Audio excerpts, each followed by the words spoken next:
this month. We're slowly letting the participants in.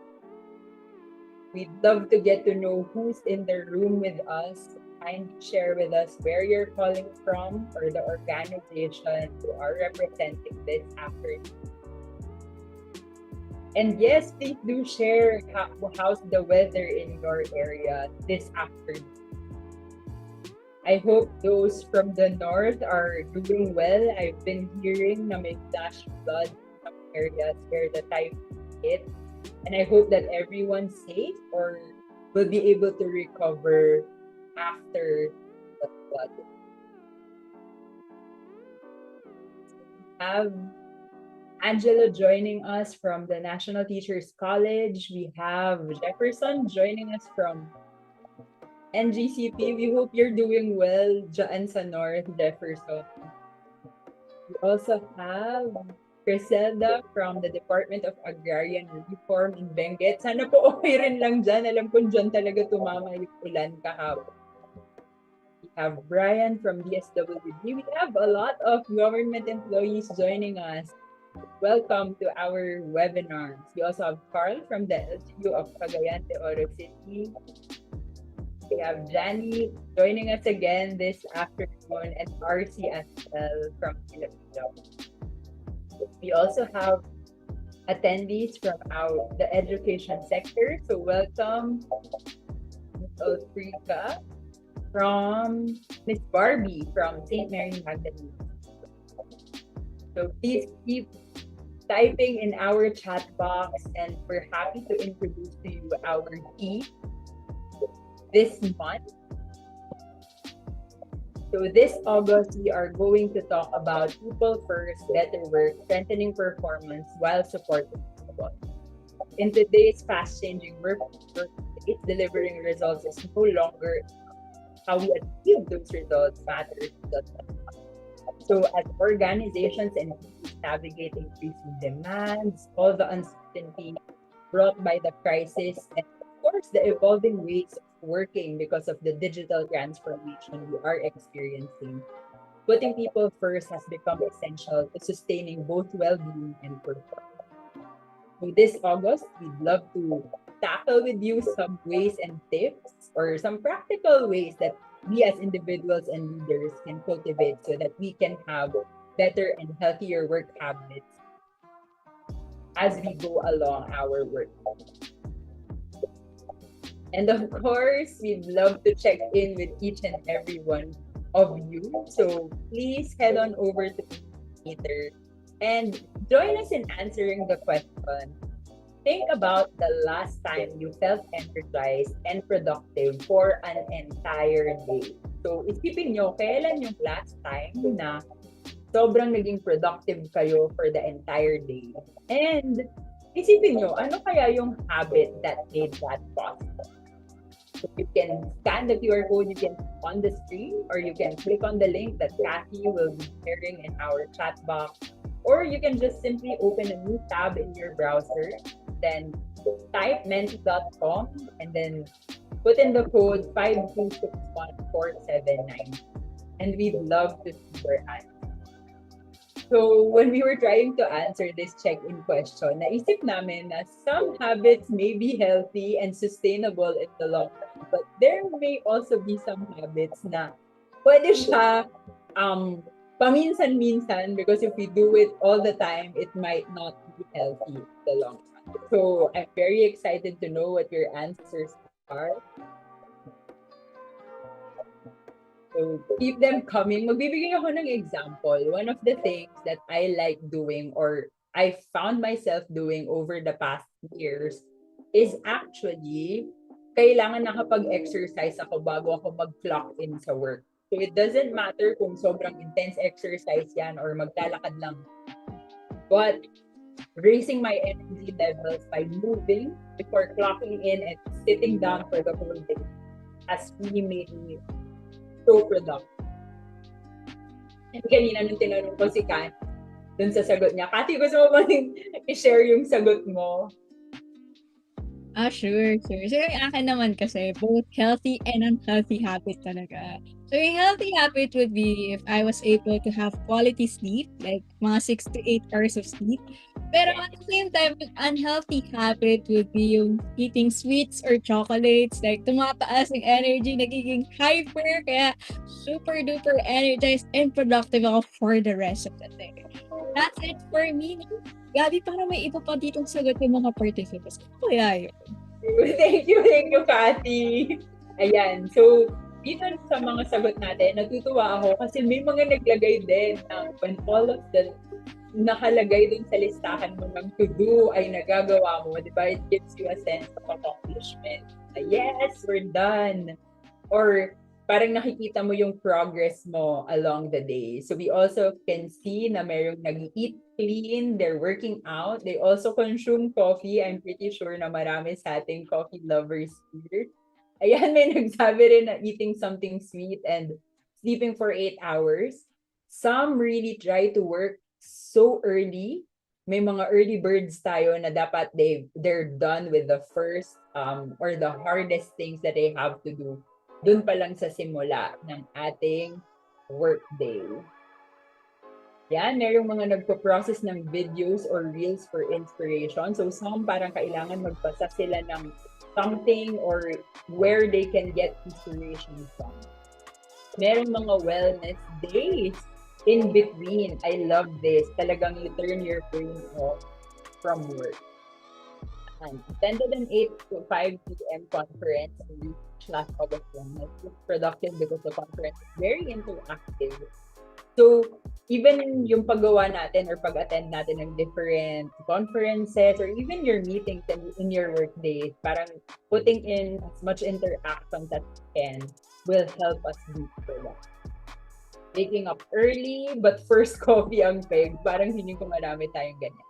Some have spiritual practices like praying first. May iba gusto nilang nag-yoga. So they find that it calms their mental state, ready to take on the lead. Yan, when I became a trainer, I prepared myself this before. And I see to it that I have a healthy meal and full of positive mindset. And yan, I love this. Maganda rin na yung merong mga morning routine and I know that it might be difficult to keep a morning routine para sa ating lahat because we have different circumstances. But in our own way, I hope we find pockets of time where we can put in these healthy habits that help us become more productive. Ang dami! May morning meditation, good night sleep. Ito, yung iba naman, kahit hindi siya before the workday, yung iba after, 'di ba? Parang they do movement, they meet up with friends. And feeling ko nga napaparami ang mga nagpi-pickleball, 'di ba? And going home after work. Some eat their favorite food. Some become parents, 'di ba? May community cats and dogs tayo na gusto natin. So let me just quickly check the chat box. And we're welcoming everyone here in our meeting today. Ay, may mga sumagot ba? Ayan, mga good afternoon lang. But welcome to our first webinar. And please do put in your answers because we love reading them. And we hope that other people in the room can also learn from the different habits that make each and every one of us productive in their own. Now, can I get a thumbs up if you are ready to start our session this afternoon? We still have space here in our Zoom room. Please don't hesitate to invite your friends, your colleagues who you think will benefit from our topic. Better work starts with you, building habits for sustainable performance. So this afternoon, I will be joining you as your host. I'm Gabby, and I'm the Learning Operations and Design Supervisor of Positive Workplaces. And together with me, supporting in the chat box, that we have a seamless process or a learning experience for you all is Kathy Rivera, our Learning and Development Associate. And we are Positive workplaces, where our mission is to co-create cultures that enhance the well-being of the Filipino workforce. And we're able to do that through what we call the positivity ripples. And it all starts with leading the self. At kayo yun, sabi nga ni Kathy, you are the positive leaders who will influence this kind of change. When you apply what you have learned in our webinars, in our learning sessions, and the different learnings that we try to put out in our social media, so that you will begin to influence others, cultures, and create what we call the positive workplace. So just a few reminders. We hope that you have another device ready, or wag nyo na pong i-exit yung Mentimeter because we are going to use that the entire afternoon. And if you have a pen and paper for your notes, that would be best. I'm pretty sure marami tayong matututunan ngayong hapon na to because we are welcoming one of Positive Workplaces space na matagal na siyang hindi nakapag-webinar, but she's always a crowd favorite whenever we do these kinds of learning sessions. And of course, we highly encourage the engagement with the audience, but please be respectful in our chat box. So you can already start asking questions. Our pigeonhole is already open. You can go to pigeonhole.at and enter the passcode PW Habits so that at any point, kung may narinig kayong topic or may narinig kayong sinabi ni Nikki and you wanted to ask something deeper about that particular topic, feel free to put them in. And you can actually already try putting in your questions. So kung may questions pa kayo at the beginning pa lang of the session, please feel free to put them there. And last but not least, we also have our evaluation form for those joining us for the first time. We are going to issue an evaluation form at the end of the webinar, and this will be your key to getting the certificate of attendance for this session. So once you receive the link, please make sure to check 10, the title of the form you are answering, the email and address and name that you will enter, because whatever you type in, doon po dadating yung certificate, and of course, kung ano yung name na nilagay nyo, yun po ang magre-reflect sa certificate natin. If you have any questions or concerns regarding your evaluations or certificates, feel free to send us a message at engage@positiveworkplaces.org, and make sure to do that before we hit the 1 week mark after the event, because we will only be entertaining your questions up till then. I think those are our reminders. Can I get a thumbs up if you got the reminders and you're ready to listen to our speaker this afternoon? Okay, so this afternoon, it is my pleasure to introduce to you our Chief Wellbeing Officer, Nikki Vergara, who will be talking about Better Work Starts With You, Building Habits for Sustainable Performance. Good afternoon, Nikki. Hi, Gabby. Thank you for having me. Yes, hold on. I'm turning over the screen to you. Welcome, Nikki. We missed you here. Thank you so much, Gabby. So, thank you everyone for attending this afternoon session. I'm Nikki. I'm one of the co founders of Positive Workplaces. In the past, I did almost all of the free webinars when we were starting out. Now, I am happy to be on this platform again. So, for those of you who have seen me before, it's so nice to be here with you again. And for those who don't know me so well, I've been studying psychology for over a decade. My background, I'm a psychologist, my background is in counseling. But when I felt that, there's really more to people and human behavior, it's not just about disorders, it's also about thinking about what helps us thrive and be at our best. That's why I studied positive psychology. And a couple of those lessons we're actually putting in this webinar today. So for today's webinar, for today's webinar, Better Work Starts With You, Building Habits for Sustainable Performance. This is going to be our learning roadmap.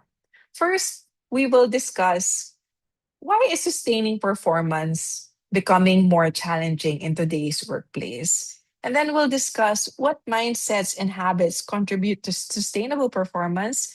And lastly, we want to make it very practical for you. We want you to have practices that you'll really take away and do right after.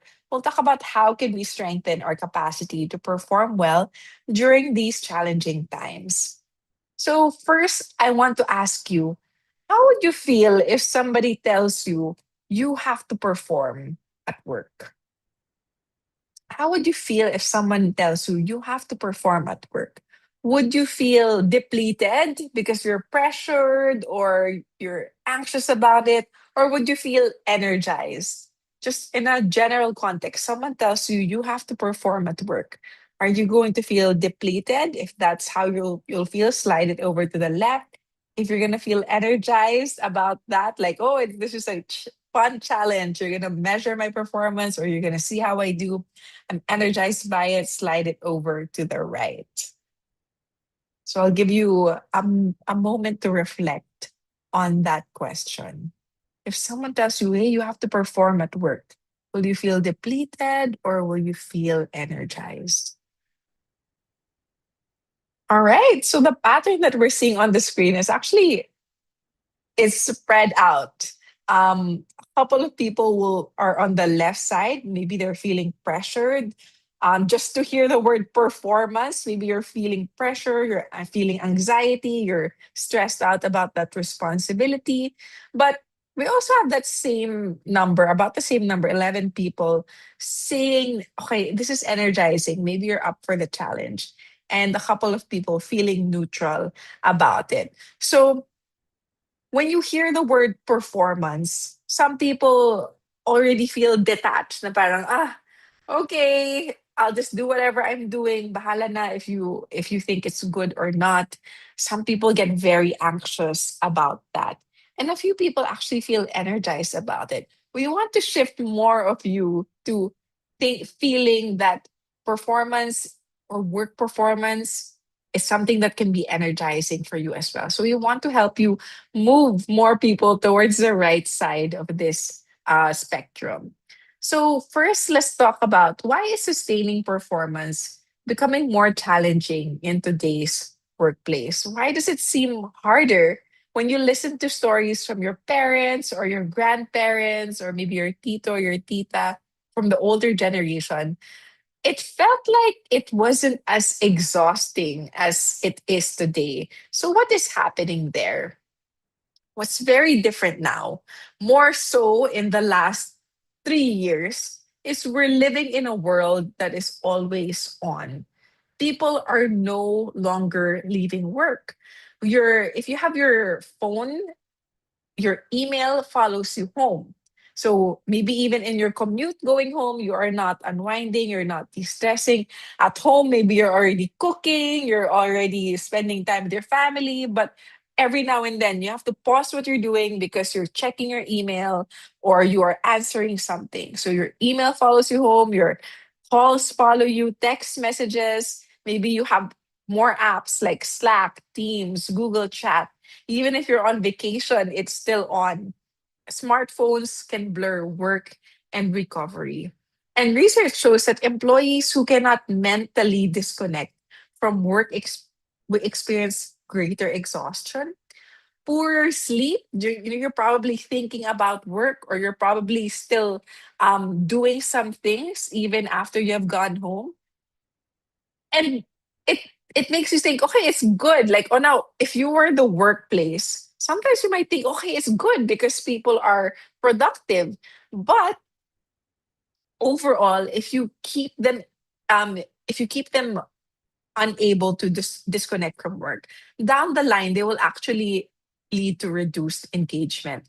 So down the line, they will feel, I know I'm always responding. My phone is always on. You know what? I'm just gonna not care. I'm not gonna commit. Because if you're always demanding people to be on, then they cannot sustain that performance. Eventually, their engagement, their commitment to the organization will reduce. And down the line, it leads to lower long term performance.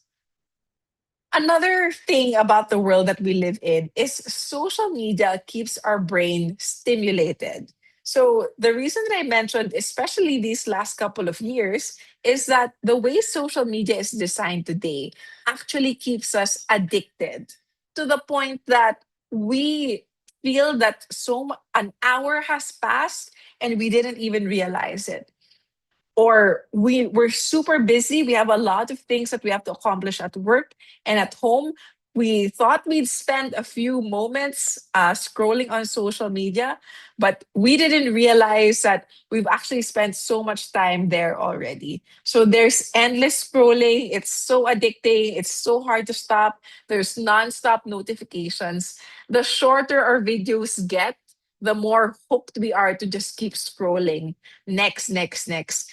In a span of 5 minutes, on average, you probably pass through 100 or 150 posts just in the 5 minutes that you spend on social media, because you're not sticking to one spot anymore. You are scrolling, you are going to the next, you are switching to another app. So in 5 minutes, it's likely you have already gone through 100 to 150 posts. So I want you to think, when you think back to your last social media session, think back. When was that? Was it before this webinar?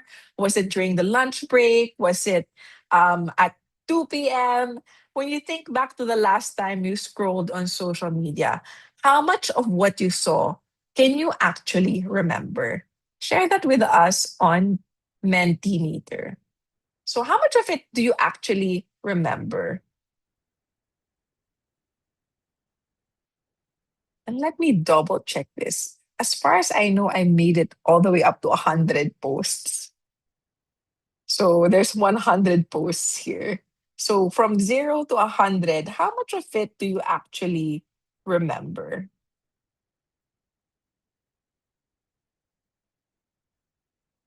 Because to be honest, in 5 minutes, ako personally, in 5 minutes, even if I have come across 100 to 150 ideas, I honestly probably won't even remember two. Maybe I'll remember one funny thing. So you go through so much content, but it's not actually meaningful to you. It doesn't actually improve your day to day. I'll give you examples. Sometimes I'm on social media or on Instagram, I scroll through reels and then I see, oh, this is a recipe that I would love to make. So I'll pause, I'll watch it for a while. And then when it's done, sometimes I take a screenshot. When it's done, I go to the next. And to be honest, I probably watched hundreds of recipes. But to this day, I have not made a single one of those recipes. That's how fleeting it can be. Sometimes you see a exercise hack or a productivity hack, you will watch it, you will consume it, but it doesn't necessarily mean that afterwards you will remember it. And if you don't remember it, there's absolutely no chance that you are going to apply it. And if you don't apply it, then there is no chance that it will change or improve your life. So that's the reality of being hooked on social media these days. Most of you say out of in 5 minutes, probably you'll remember 20 things. Maybe some of you remember nothing or just one thing. So there's a bunch of responses here on the left side, meaning the content isn't actually as meaningful as your brain tricks you to think that it is. I want to ask you another question. Um, Okay, let's skip that question. I want to ask you to reflect, how much of your time do you actually spend on your phone? It's not on Mentimeter, but type the answer on type the answer over on the chat box. How many hours each day do you keep your phone close to you? Just type your answer on the chat box. How many hours each day do you keep your phone close to you? Is it 8 hours? Only when you're at work? Is it 60? Okay, so some people are saying it is 18 hours. I think you just subtracted your sleeping time and then all the other times it's on you, it's on your pocket. Someone said 5 hours. That's great. That's a really extraordinary amount of time because most people said more. Someone said, see, Melmar actually said almost on waking hours. So whenever you're awake, it's with you. Alvin practically said the same thing. It's 16 hours. Paul said maybe 6 to 8 hours. So we're seeing a range of responses here. Jenica said, I can't track. but I'm always on my phone. I remember a colleague telling me, Nikki, you can message me anytime because it's like my hand is literally my phone. It's like it never detaches from her hand. See, Jeffrey said 24 hours a day because we need to respond to emergencies at work. I definitely feel that for the people who are on call. You know what? If you are on call, research shows you don't actually get the same depth of sleep as others do. Do you notice that when you are on call, it's so much easier to wake you up, or it's so much easier for you to be sensitive to your phone ringing or vibrating? Even if you are sleeping, it's your consciousness is telling you, I have to respond to uh, a message or a call. So your quality of sleep is actually not the same as when you put your phone away and tell yourself, there's nothing I need to respond to. So I really feel for those who are responding to emergencies at work, who are healthcare workers, who need to be on call all of the time.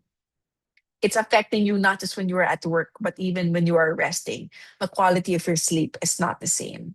So for me, when I sleep, I even when I sleep, my phone is right beside me. I know it's such a bad habit, and working on this webinar has made me realize, I need to actually put it aside.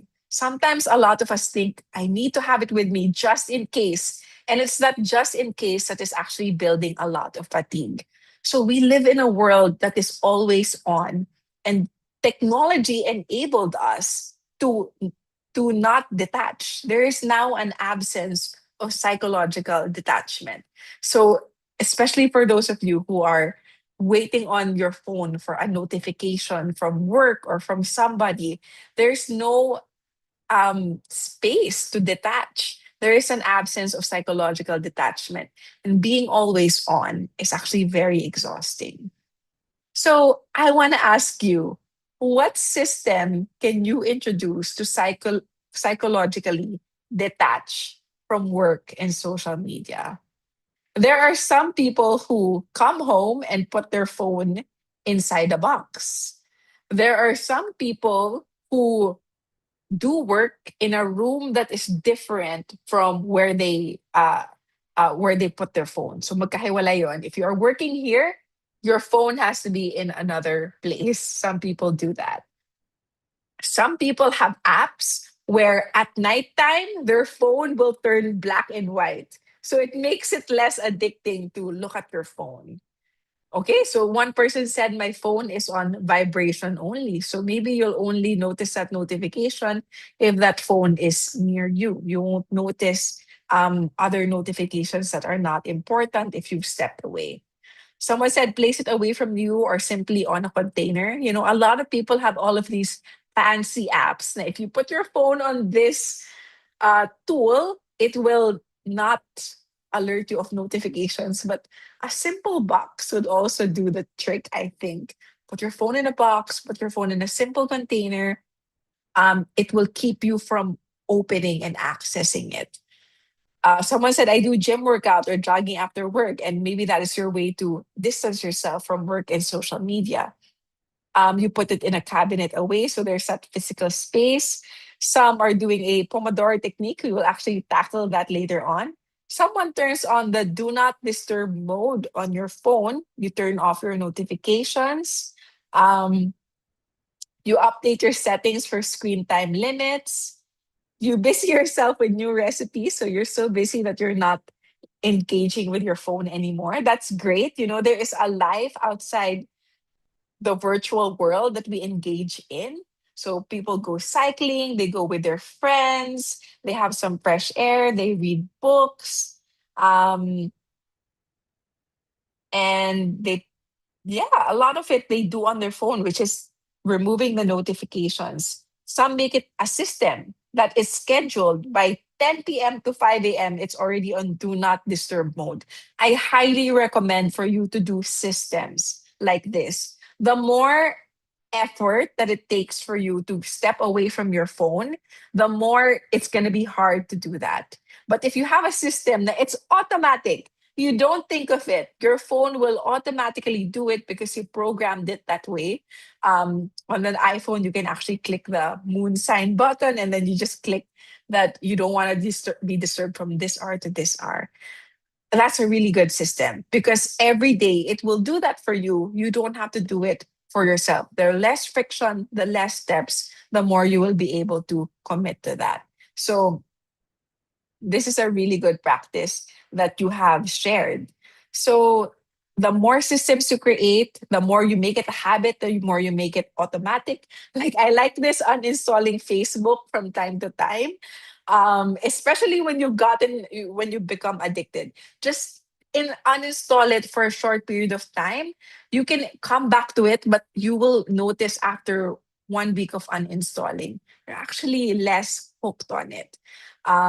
So definitely all of these techniques, if you find one that works for you, write it down, list it down, take a screenshot of what you think you can commit to so that you can psychologically detach yourself from work and social media. So we live in a world that is always on. And another thing about the world that we live in is we live in a RUP world. Maybe you've heard this acronym a couple of times. You've been hearing since the pandemic people say like we live in a VUCA world, we live in a BANI world, we live in a RUP world, which really in essence they're very related to one another. We live in a world that is rapidly changing. Changes come so quickly. We live in a world that is unpredictable. You never expected for something to happen, but it does. We live in a world that is paradoxical. We're managing tensions between polarities, and some things that are opposite can be true at the same time. We also live in a world that is very tangled. Everything is connected to everything else. I'll give you a couple of examples and I want to get your input on these. AI, for instance. AI has affected our lives so quickly. Almost overnight, processes have changed, jobs have been lost, even the content you consume in social media is no longer the same. I want to ask you, how much has AI affected your day-to-day life?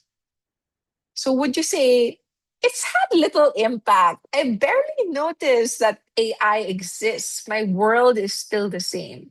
Or would you say AI has changed some aspects of how I work or live? Or would you say AI has fundamentally changed how I think about work, learning, or productivity? Where are you here?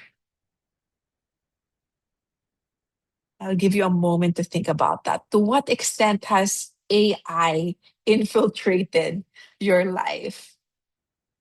To what extent do you notice that it changed your routine or changed some of your behaviors? And for me, AI has made a couple of things easier. AI has made a couple of things harder. But I definitely feel that the world is not the same ever since this has been introduced to people on a large scale.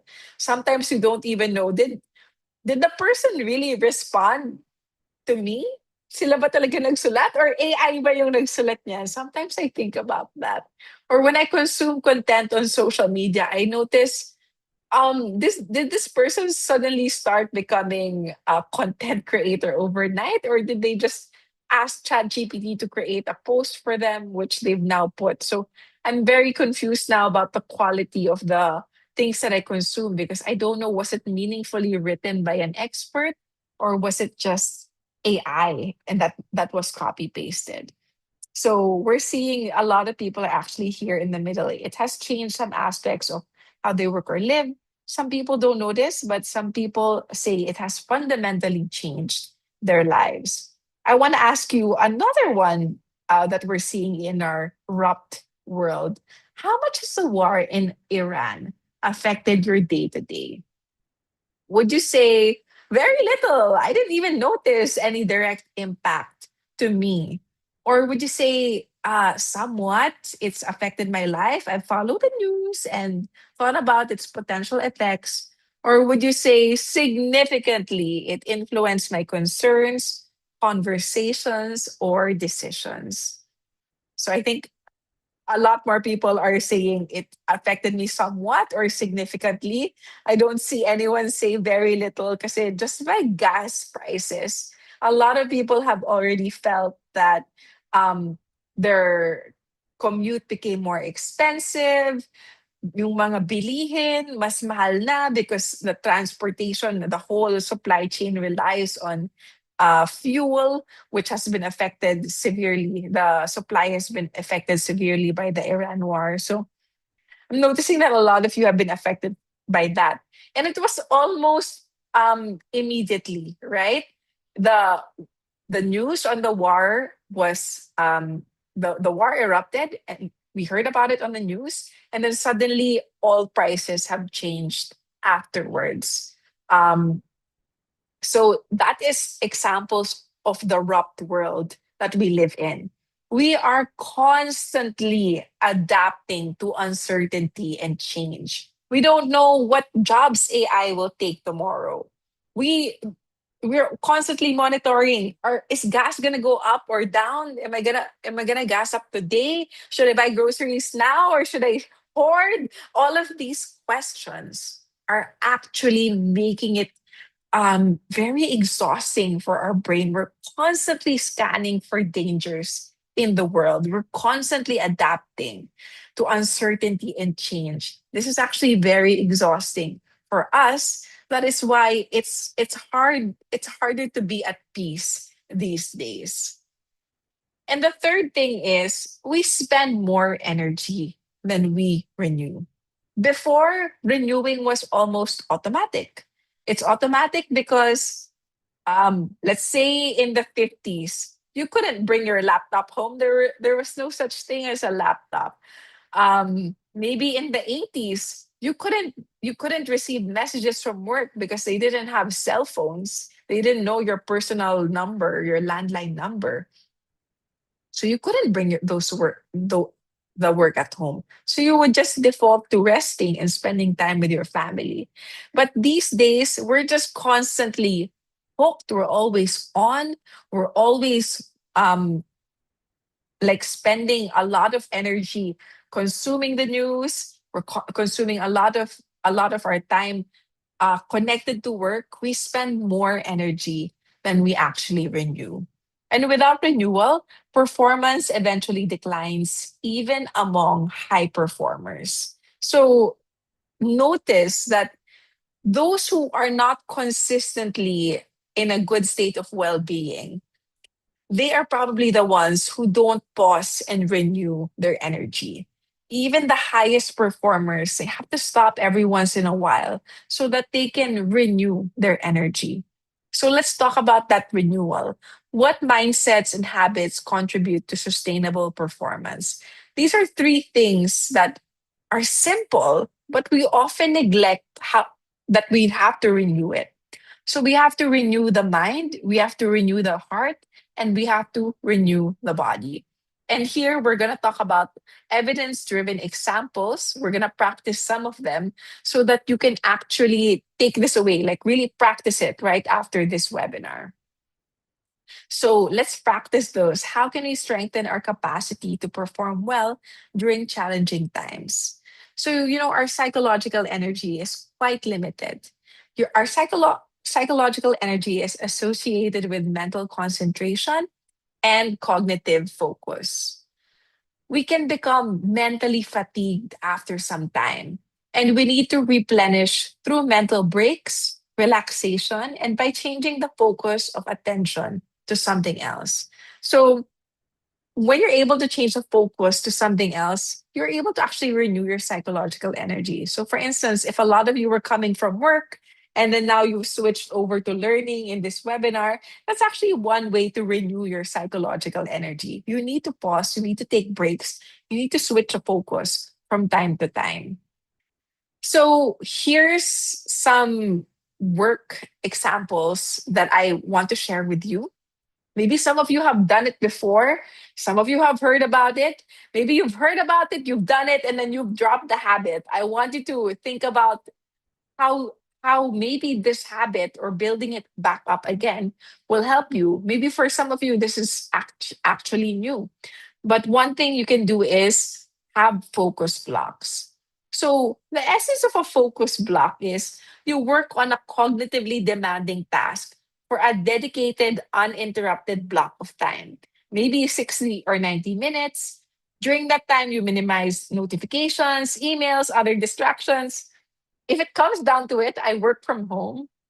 If it comes down to it, I will actually write on the door, do not disturb. Like, this is my focus block. I just really need to focus on this. Sometimes people will go to a coffee shop.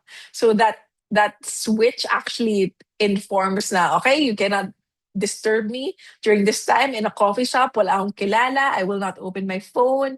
And this time that I'm here, I'm just going to focus. So what you're seeing on the screen is actually like an example of how you can do this in a calendar, especially for those of you who share calendars with your colleagues. This will help them see that, okay, this is this person's focus block. Ideally, during this time, I will not ask this person to come into a meeting. Ideally, during this time, I will not be demanding quick answers from this person because they are doing their focus block. For me personally, it's hard to focus once 9 o'clock starts. It's so hard to focus. There's so many emails coming in. I don't know which of them are urgent, which of them I can delay for later. So I end up doing a lot of task switching once 9 a.m. hits. So what I try to do is before the world wakes up, before the workplace wakes up from 7 to 9, if I have some deep tasks to do, that's actually when I schedule it for myself. For instance, I have to do some research, I have to create slides, I have to write something. If it's something that really needs a lot of cognitive um, energy, my attention, I will schedule it during a time that I know people will not disturb me. So I highly encourage you to create focus blocks. Think about what cognitively demanding tasks you have for the week, block it off in your calendar so that you will remember and you will show other people during this time I really need to do deep work. I need to focus. Some people make a system out of this that for instance, let's say every Wednesday their afternoon is a deep work day. So that's how they create that automatic focus block that people will remember. In connection to the focus block, some of you have actually mentioned this, the Pomodoro technique. So, this technique actually started from a kitchen timer. That's why you're seeing a tomato. Pomodoro means tomato in Italian because those kitchen timers, they look like tomatoes. It started with a kitchen timer. A kitchen timer is about 30 minutes. So using a kitchen timer, the productivity hack is you set it for 25 minutes. In 25 minutes, you do your task. And then after that, 5 minutes, you have to go on a break. You have to stop, go on a break, do something else. When you do work that way, 25 minutes first and then a 5 minute break, when you do work that way, you don't get so exhausted. Your focus renews after every break and you're able to do more. So after completing maybe 4 pomodoros, it's up to you, depends on what your attention span can handle. After doing that, you take a longer break of 15 to 30 minutes.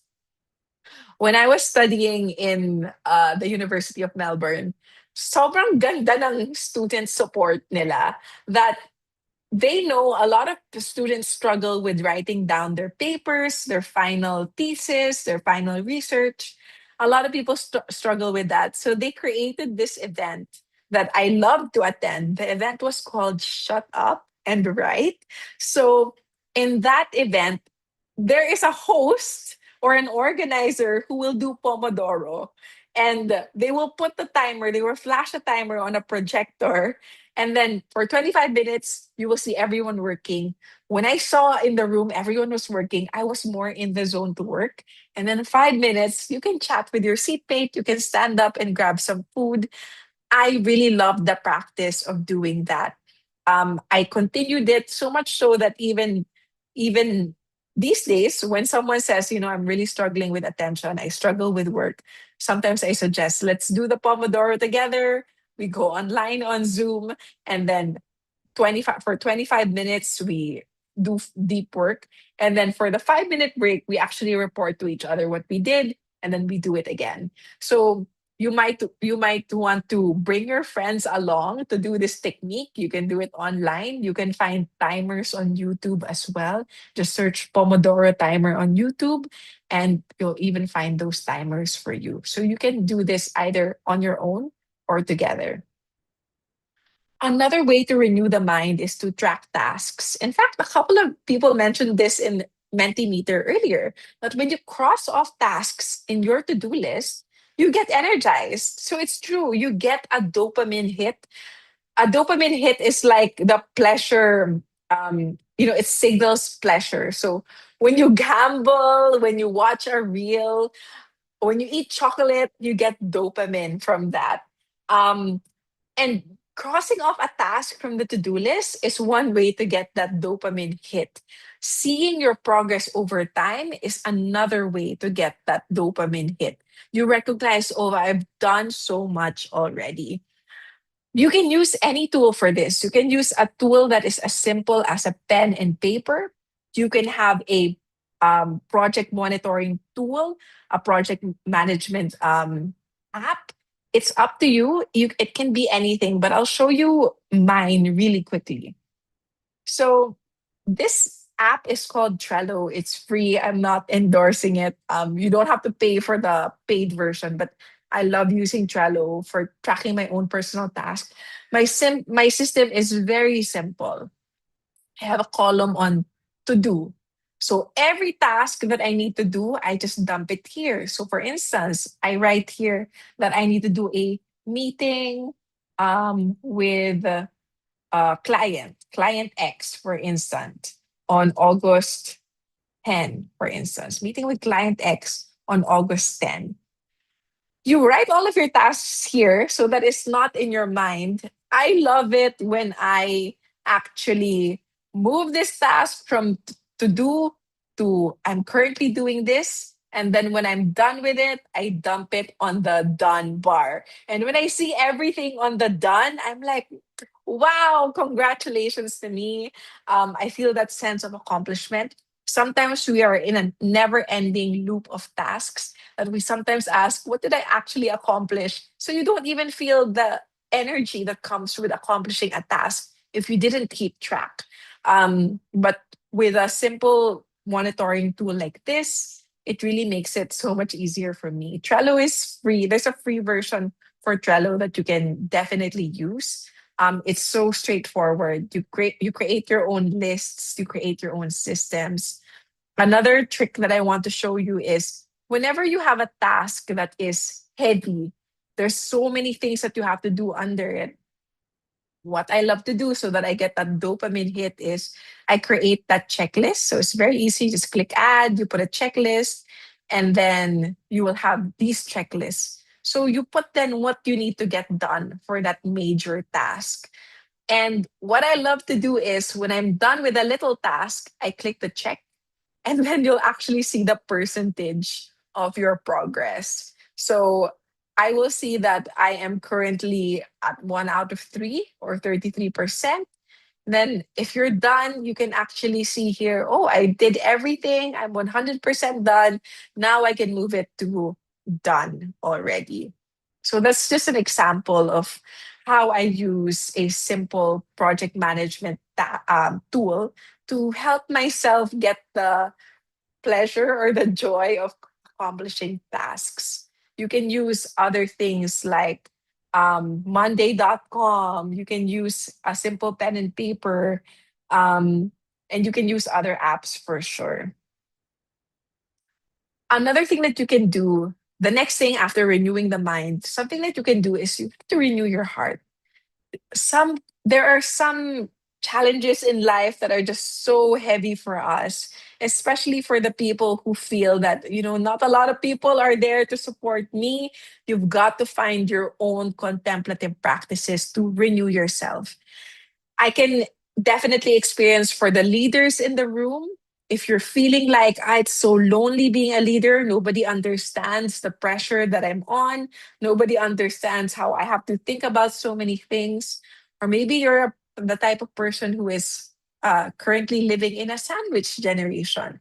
You're taking care of aging parents, you're also taking care of the younger generation, or whatever circumstance that you are in. You're feeling misunderstood, you're feeling alone. A contemplative practice will definitely help you renew your heart. So, the loving kindness meditation actually roots um, in Buddhist practices. It's been around for thousands of years, it's been modernized, and it has been researched. So, there are different versions of this. For the loving kindness meditation, research has shown that even a brief session can increase your positive emotion, your compassion, and your feeling of social connection. It can expand your circle. When you do the loving kindness meditation, you can expand your circle of care over time. The practice typically begins with offering kind wishes to yourself, and then you can extend it to your loved ones, to neutral people, and even to difficult individuals when you customize a practice for yourself. So we will do this practice right now. We will spend a few minutes doing the loving kindness meditation. So I invite you to put your 2 feet flat on the ground and allow your 2 hands to gently fall open on your lap. I will guide you through this meditation. You can choose. You can either close your eyes if you're comfortable, or if you want, you can just gently soften your gaze or even look at the floor. Let's practice this meditation and I'll guide you. So find a comfortable position. Allow your hands to rest gently. If it feels comfortable, you can close your eyes or soften your gaze. Take a slow, deep breath in and a gentle breath out. Again, breathe in and breathe out. Allow your shoulders to relax. Soften your jaw. Notice the support beneath you. Notice the support under your feet. Notice the support behind your back. There is nowhere else you need to be and nothing else you need to do in this moment. Now, bring your attention to your heart. Imagine breathing in and out through your heart, allowing each breath to create a little more warmth and openness. Begin by offering kindness to yourself.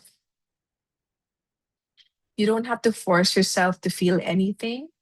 Simply let these words be an intention. May I be safe. May I be happy. May I be healthy. May I live with ease. Take a slow breath and let these wishes settle.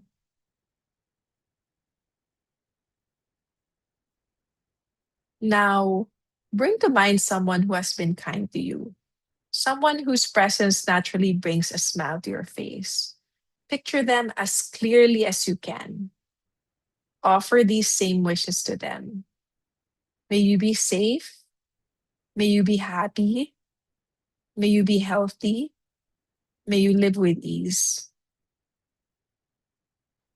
Now, think of someone you know but don't know well, perhaps a coworker, a neighbor, or someone you pass regularly. Offer them these wishes. May you be safe. May you be happy. May you be healthy. May you live with ease. Finally, let your awareness expand to include everyone around you, your family, your colleagues, your community, and then all people everywhere. Silently repeat to yourself, may we all be safe. May we all be happy. May we all be healthy. May we all live with ease. Take one final deep breath in and slowly breathe out.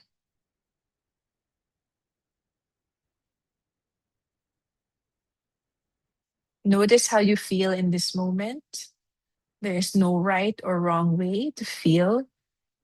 Simply appreciate that you took these few moments to cultivate kindness for yourself and for others. When you're ready, gently wiggle your fingers and toes. If your eyes are closed, slowly open them, bringing the spirit of kindness with you into the rest of your day. All right. So you can open your eyes, focus on the screen again. In the chat box, can you share with us how did that exercise feel for you? When I do that meditation, sometimes I remember um people that I've had like a strange relationship with, and I feel kinder to them afterwards after meditating and saying, may you be safe, may you be happy, may you live with ease. I i honestly feel kinder and less tense with that person. So on the chat box, can you share how did you feel after doing that meditation, that loving kindness meditation?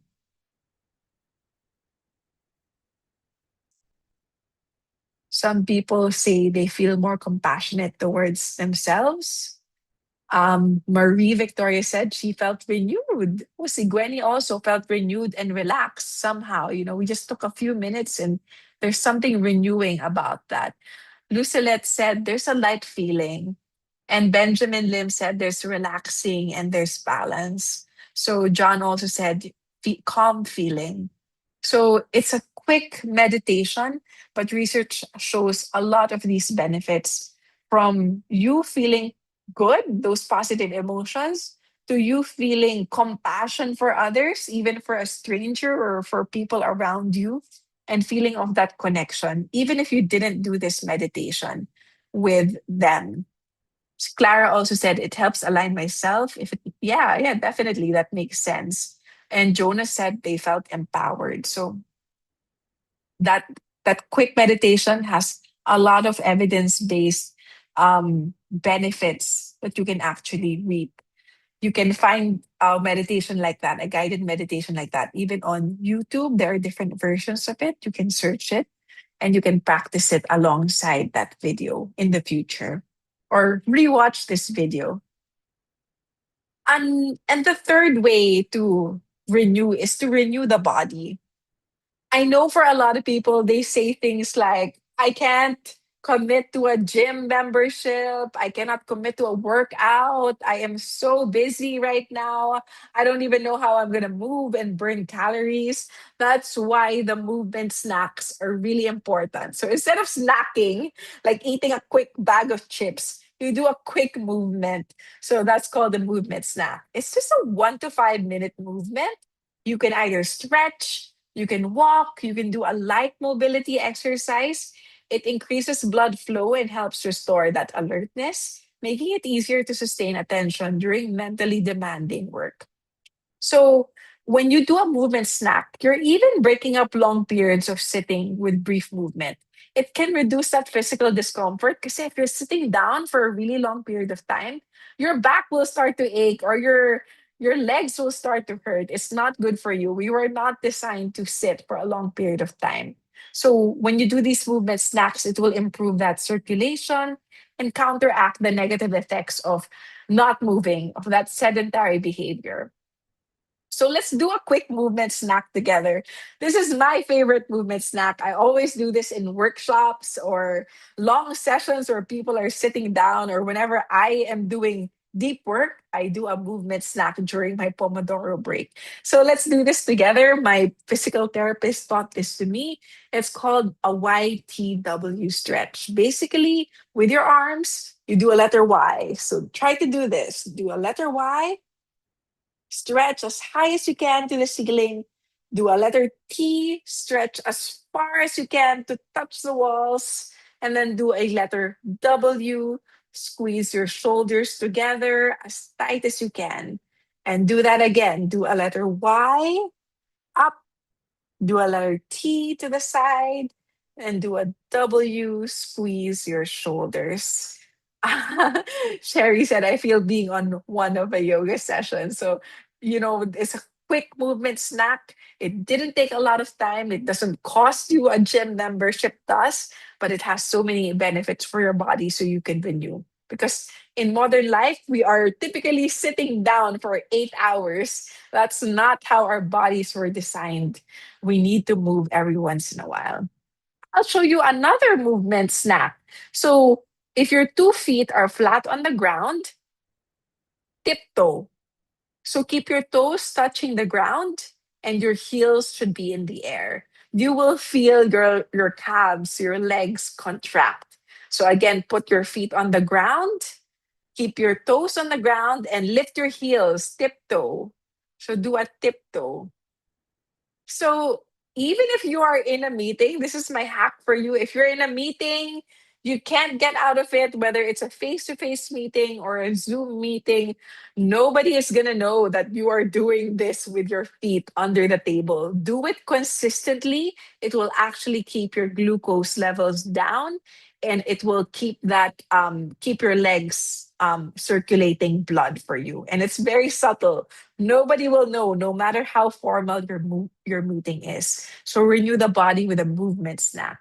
And I want to ask you, maybe you have some movement snacks that you can think of. What are some movement snacks that you can think of?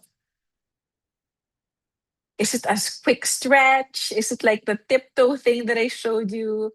I know one movement snack that I love is when people say, if you're working face to face, and sometimes people say, instead of doing a sitting meeting, do you want to do a walking meeting? Maybe there's a garden or maybe there's a hall where you can go. Someone said you can do jumping jacks. The chewing snacks maybe is exercising your jaw, but you will actually get more calories from that unless you are chewing something like celery.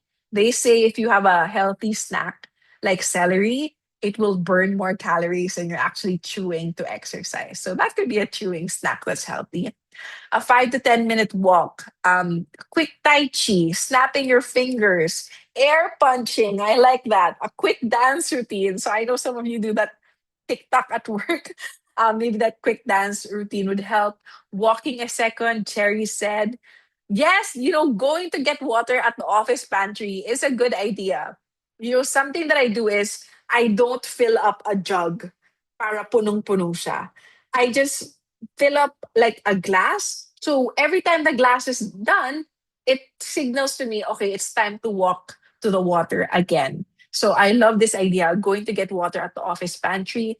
If you can have a small glass para marami kang refills, marami kang walks, that's a pretty good idea. Bathroom break is definitely an excuse to walk. A trip to the pantry, check who people are there. Walking and chatting with other departments. Sometimes I offer, you need that envelope delivered to the other office? Give it to me. I'll be the one to take it there. When I was working face to face, that's what I did.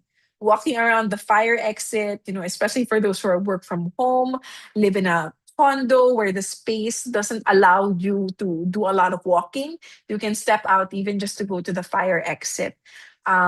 Disturb your busy coworker, walk around the park. When you go to the restroom, might as well exercise.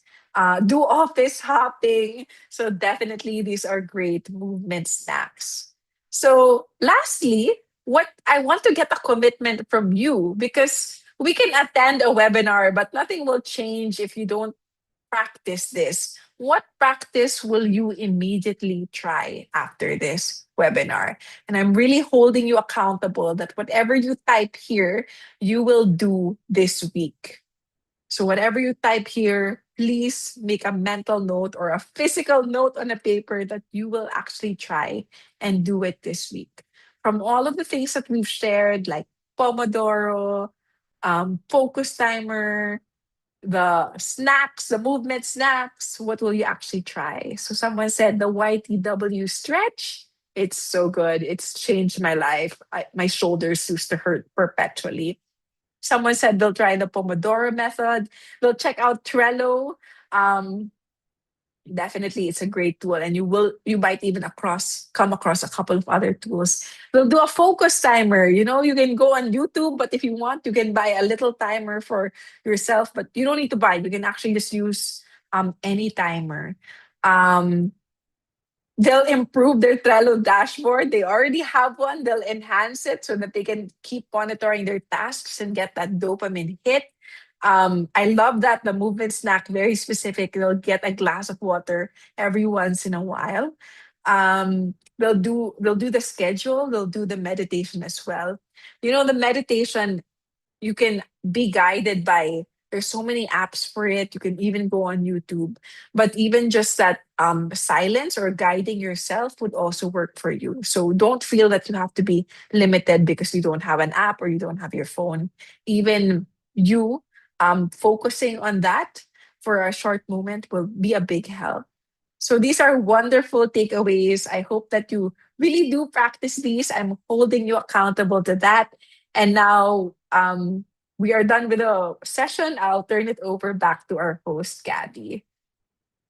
Thank you so much, Nikki, for all of those tips that you shared with us. I'm pretty sure na lahat tayo at this point facing the second half of our year, kailangan na natin itong mga micro habits so that we can re-energize ourselves.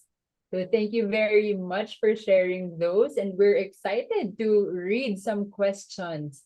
And I think we already have some questions over here in our pigeonhole. So for those who have not asked their questions yet, you can scan the QR code you can see on the screen, click on the link that Kathy shared in the chat box, or just simply go to pigeonhole.at and then type PW habits.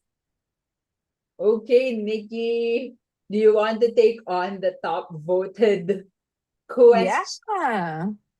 I Why? love that Jani was so active all throughout and like Yeah, writing all of these questions, no? yeah. So for the others, if you have questions, just drop it on Pigeonhole. We'll start off with this one with one vote from Jani. Jani asked, I go ahead, Gabby. Is the greatest obstacle to focus external distractions or the unresolved internal thoughts that continuously compete for our attention during deep work? Yeah. So the answer to this really is it depends. It depends on your circumstances. Some people will find external distractions to be the bigger obstacle. I can imagine in a busy office where people are always coming up to your desk, or the door is always opening, or you're doing a task but you're also in charge of answering the phone. I can imagine that for those people the external distractions will be the bigger obstacle. But then there are some people who have, a lot of emotional challenges. Let's say your family is going through something tough. If you are, let's say, thinking about financial strains, computing your budget, how are you going to make it through the week with the budget that you have? Those internal thoughts that are unresolved can actually be a great obstacle. So it doesn't matter which one is greater than the other. It really depends on the person. But definitely, whatever it is, whether external or internal, the self awareness is very key so that you will get to figure out what you need. So if you're very self aware that, there's nothing going on in me, it's the external distractions that are um, a, a challenge, then you're going to have to come up with interventions to address those external distractions. Maybe you need to tell your coworkers, oh, I cannot be manning the phone 8 hours a day kasi nai-interrupt yung task ko every time someone calls. Can we split? Can we do 2 hours each, split among 4 coworkers? My schedule sila. So that awareness will help you create the right intervention. And for those of you who have that unresolved internal thoughts, it depends on the severity of the situation. But if you have, it would be great if you could access a professional support there, especially if it has something to do with trauma. It's something that is so personally uncomfortable to you that you cannot function, you cannot think. Seeking help from a professional will actually help you comb through your thoughts. They may not take they may not be able to eliminate that stressor in your life that is causing that unresolved internal thought, but processing it with someone, either a mental health professional or a friend, having your own contemplative practice of journaling about it can help you detangle the thoughts so that you know, okay, there are some thoughts that I can park for now because it's not in my control. Or there are some thoughts that I need to act on. Let me put those action steps on a piece of paper.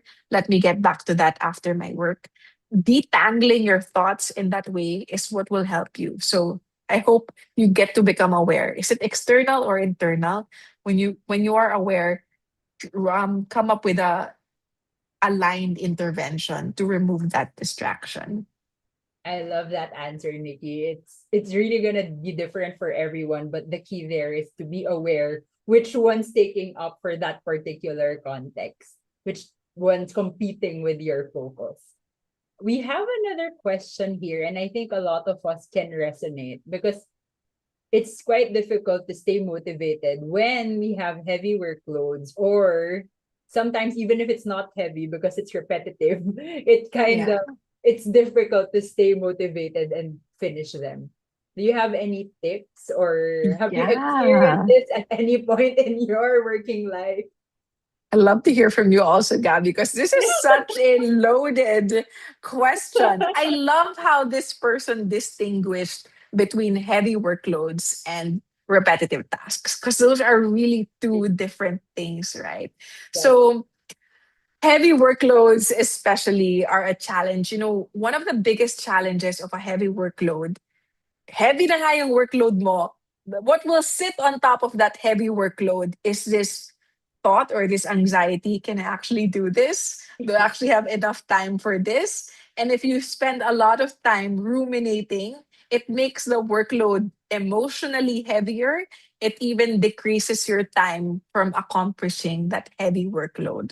So if it's a heavy workload, the number one thing that I recommend is, just as we suggested earlier, do those focus blocks and actually plot it in your calendar. If you are able to plot it in your calendar, you will then be able to release attention na, okay, basta I follow the schedule, then I will get it done.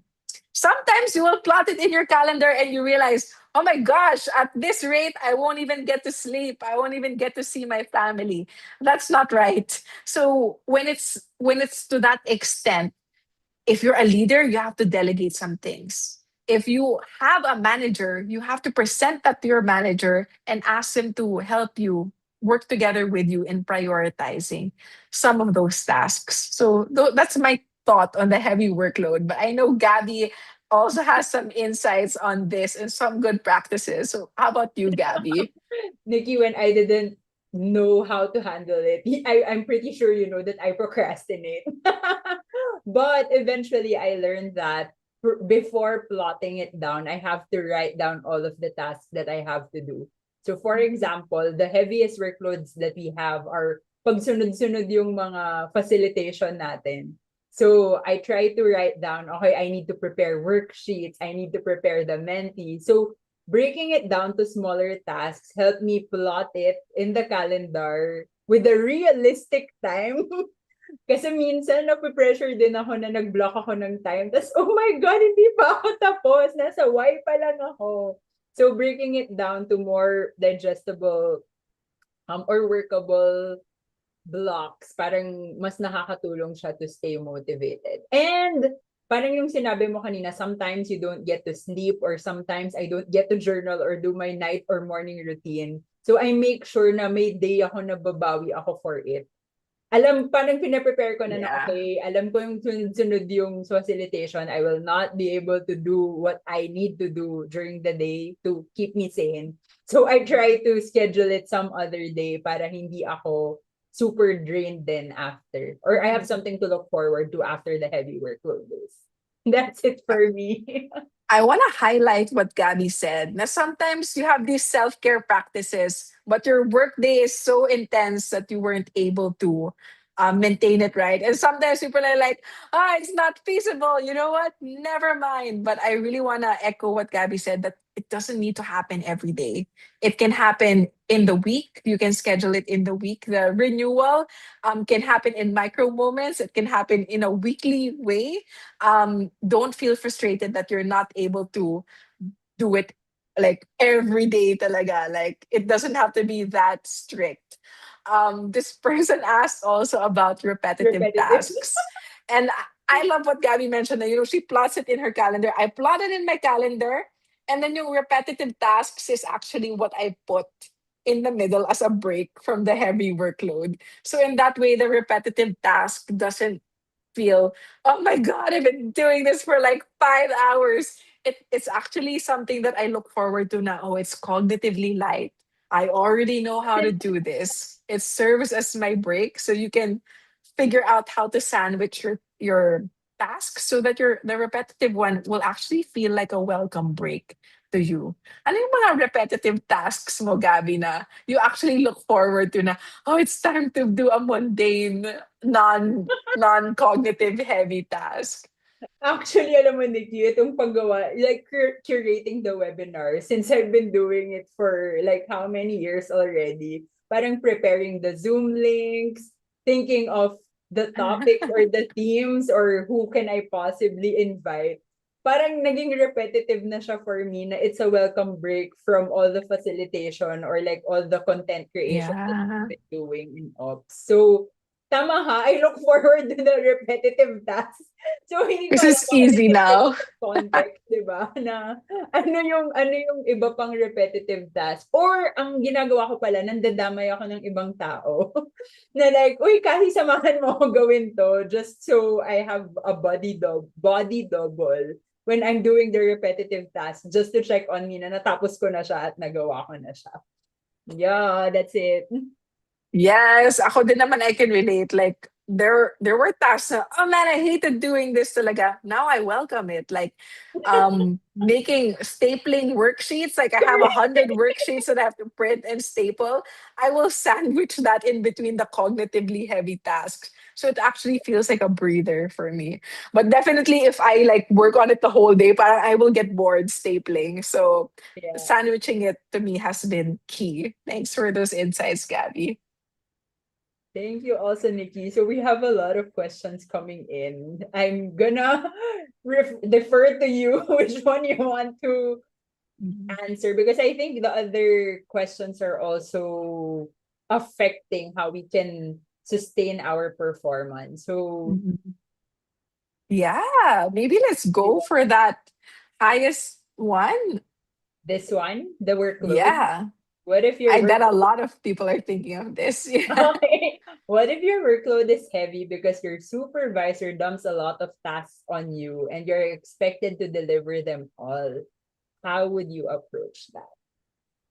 Yes. So I have a short term approach to this and a long term approach to this. And I can feel there's probably that tension with your supervisor because you use the word dump. Like they just put it Gives on you. everything. They didn't even consider you and your load.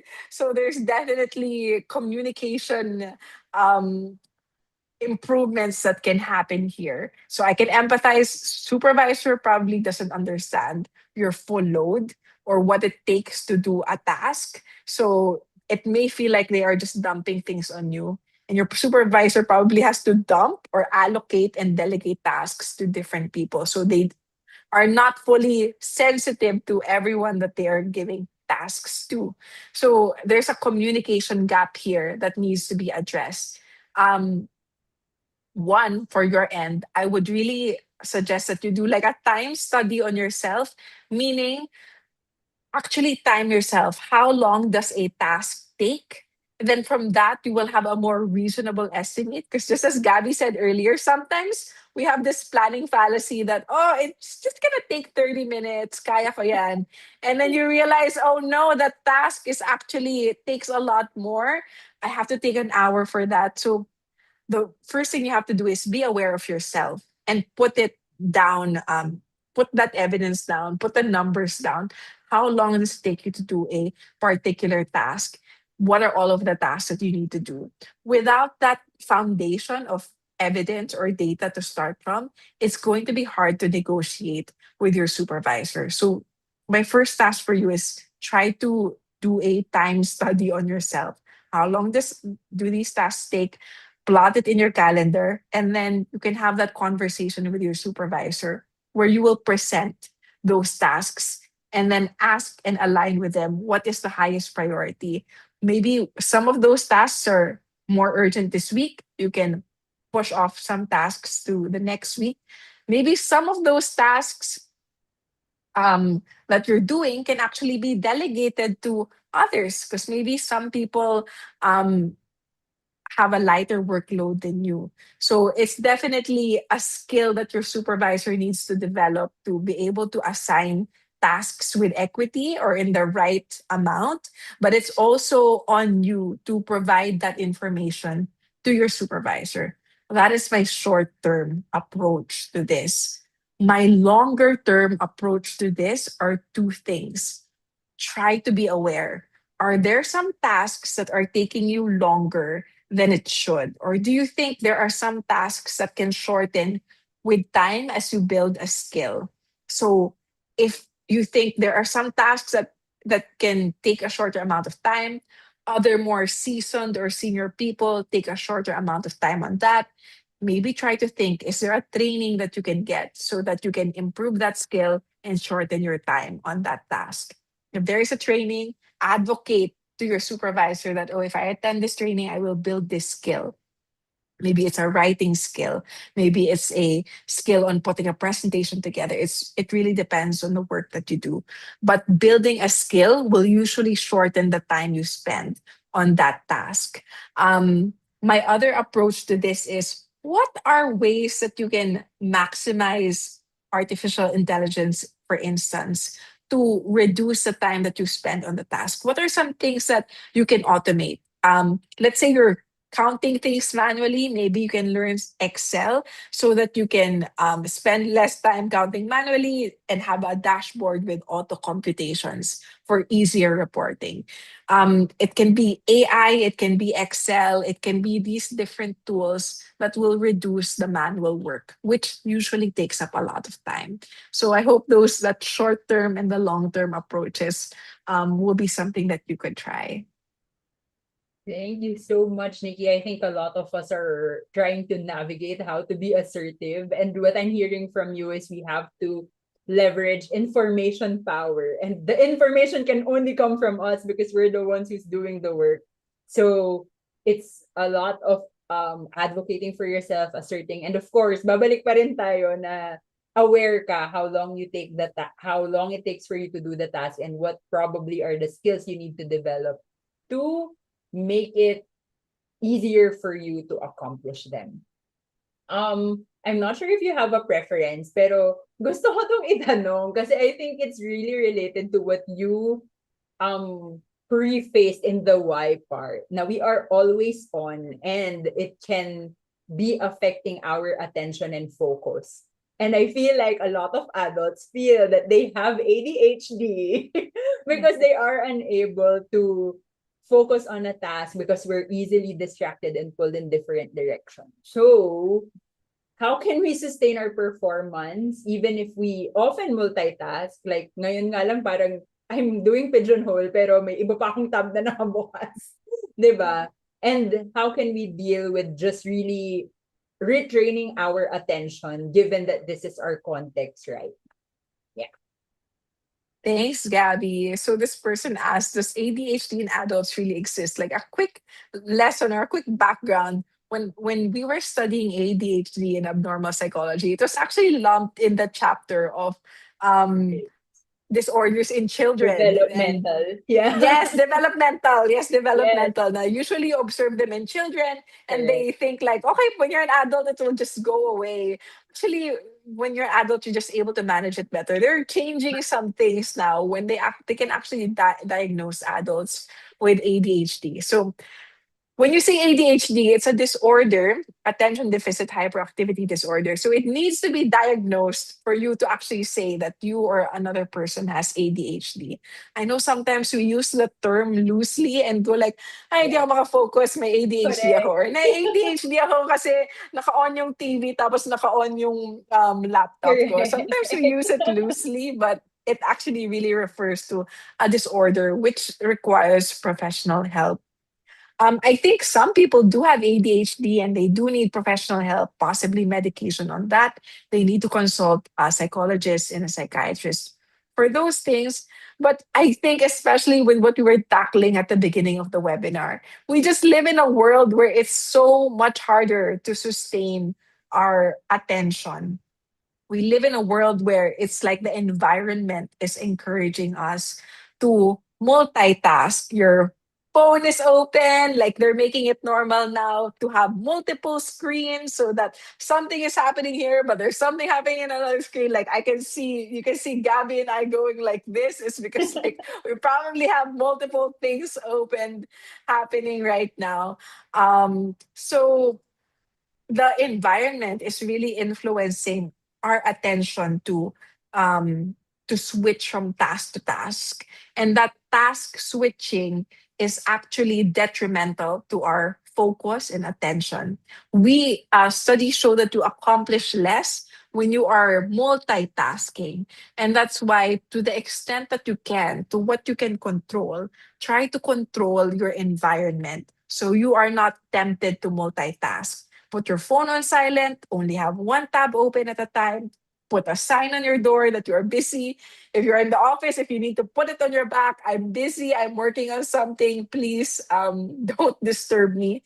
Do all of those interventions necessary because we're living in a world where attention is there's so many things competing for our attention, and it's getting harder to do cognitively demanding tasks because of it. So you don't have to tag yourself na um I have ADHD. Yeah. Like you don't have to tag it as ADHD unless you really feel that the discomfort, you really feel this is unusual. I'm different from other people. I really cannot focus. When it comes to that extreme case, see a professional. But for all of us who are living in a world where everything is competing for attention, try to design your environment well. Thank you so much, Nikki. That was a really good question and answer. We hope that you got a lot of tips apart from what Nikki shared in her session. I think ang dami pang practical tips na natackle in our Q&A. So, Nikki, thank you so much for being here. Can we give Nikki a thumbs up, a heart reaction, or kindly type in what your message for Nikki is as she is about to close this session? Marami tayong natutunan, and sabi nga ni Nikki, yung mga nilagay niyo sa Menti kanina, she will hold you accountable and maybe check in with you guys how you did or kung na-practice nyo ba yung mga tips na nabigay sa inyo. Okay, so I can see a lot of heart reactions and claps. Thank you so much for joining us this afternoon. Nikki, do you have any last messages for them? Yeah, so I can just really empathize with everyone that we live in a very challenging world, a very challenging time right now, an unprecedented one that others older than us haven't experienced. So we are navigating all of these for the first time. It's making work more challenging. It's making mental health a challenge as well. But I just want to remind everyone that you can renew yourself, renew your energy, and you will be able to face the challenges ahead. Thank you, everybody. Thank you so much, Nikki, and you really renewed our energy this afternoon. Thank you so much. And now, syempre, tutuloy pa rin natin yung pag-renew natin ng energy. So, related to upskilling that Nikki was mentioning, I am turning this over to Kathy to share with you what our upskilling opportunities with positive workplaces are. Go ahead, Kathy. Yes, we will be having our upcoming public courses is coming September 23 and November 18. So for September 23, we will be tackling about effective business presentation. So if you're interested to learn new strategies, techniques on how to better present data in different modes or different charts or in an effective way, ito na talaga yung mga courses meant for you. So feel free to explore our public course by clicking on the link that will be sent on the chat box. Ayan. And then, maliban dyan, of course, may iba pa tayong pwedeng i-offer sa ating participants. So, for our next slide, Gabby, we would like to present to you our Flourish Planner. No, guys, kahit matatapos na yung webinar, of course, the learning will not end here. Kasi if you want to turn today's insights into meaningful action instead of just letting them to be forgotten notes na nakatambak na lang dyan after the webinar, no, guys, if I were you, I would definitely purchase the Flourish Planner, which was designed exactly to be your learning companion, to help you reflect on what you have learned, connect it to your goals, and take small intentional steps towards growth long after this webinar ends. So if you're interested to buy a copy of this planner, then feel free to click on the link that will be sent on the chat box, because here at PW, we believe that learning is an investment, but it's even more valuable when you put this learning into practice. Di ba tulad nga sinabi ni Nikki, ano ba yung mga habits or practices that you would want to commit to? And you can start with that by also purchasing this Flourish Planner. Yan, you can purchase it at a regular rate if isang piece lang yung bibilhin nyo. But you can purchase it at the group rate if you will buy 5 pieces. And yung group rate will be around 800 pesos per piece. Per piece po yan, hindi po for 5 pieces, ha? Alright. Maliban po dyan, of course, meron pa kami isang interesting product that we would like to share with you guys. Kasi if the Flourish Planner is your guide to making your learning stick, we have this thing called the Talent Journey Playbook, which will serve as your guide to better talent development or for better talent development. Kasi, of course, when it comes to workplaces, ang unang possible solution for any challenges or problems that you have encountered would be training. Pero syempre, many performance gaps stem from different issues na hindi naman training yung immediate solution. That's why dito sa Talent Journey Playbook, we would like to help professionals diagnose workplace challenges before designing learning intervention. Isipin nyo sa chapter 1 pa lang, matututunan nyo na yung magandang framework for identifying yung real causes of performance gaps so you can build solutions that create lasting impact. Pero ang interesting part talaga dun sa chapter 1 is ang co-authors nun would be our webinar speakers last month, si John Baluit and si Kevin Nera. And if you were able to attend our webinar last month, then you were able to find out or discover ano ba yung knowledge and expertise nila with this kind of topic. So if you find value through their session, here's another opportunity to learn from them by purchasing this Talent Journey Playbook. So whether you are in human resource, learning and development, consulting, or you're nasa leadership positions man kayo, or an aspiring leader, then this playbook can definitely help you to become more informed and at the same time, make strategic talent development decisions. So ayan, you can get your copy now for 800 pesos per piece. Pero syempre may iba dyan, like, iisipin, hala Kathy, parang gusto ko both. Pwede naman kayo bumili niya ng both. And we have this thing called the Growth Bundle. So if you're interested to buy both of these merchandise, then you can purchase the Growth Bundle for as low as 1,500 pesos. Kasi, syempre, our Growth Bundle brings together two learning companions. Nandiyan na si Flourish Planner at nandiyan na rin si Talent Journey Playbook. And with that, you can enjoy it at a special bundle price, diba? Kasi again, Here at PW, lasting growth happens when leaders invest in people and at the same time when individuals invest in themselves. So kung ako sa inyo, nako guys, available lang to at a limited time. So you can actually click on the link that will be sent at the chat box and grab this opportunity dahil limited stocks lang ang meron sa amin for this products. Ayan. So that's it, Gabby. Thank you so much.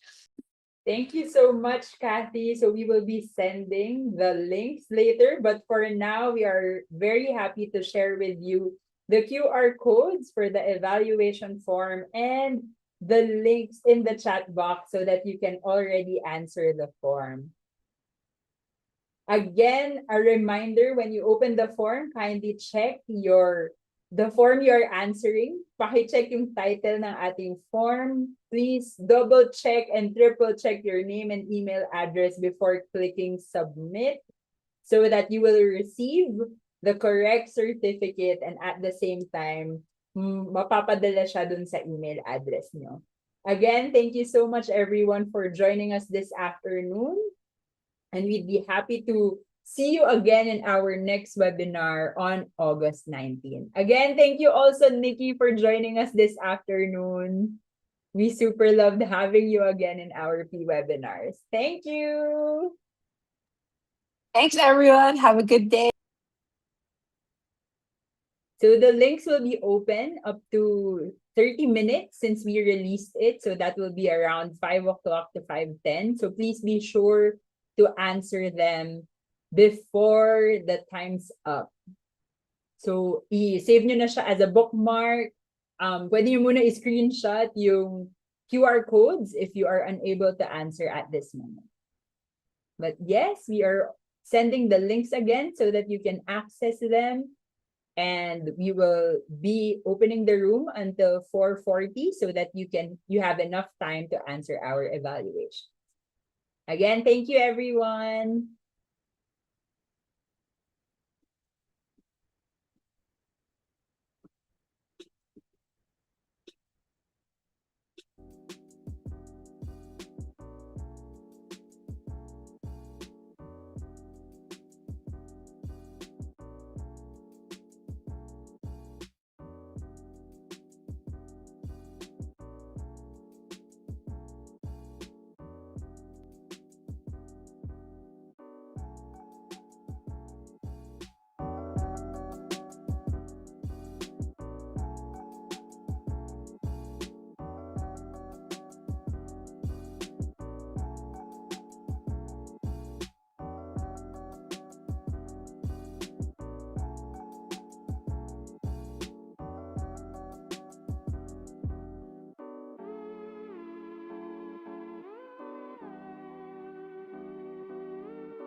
Again, thank you everyone. You have 1 more minute to click on the link that we sent in the chat box, or just take a photo of the QR codes on the screen so that you can still answer them until around 5 o'clock. This again, we are inviting you to like our Facebook page, and please feel free to register to our August 19th webinar. If you're done, it's already okay to leave the Zoom room and give us a thumbs up or a heart reaction if you're already done answering the evaluation. Thank you so much, everyone, and we look forward to having you again in 2 weeks. Thank you and goodbye.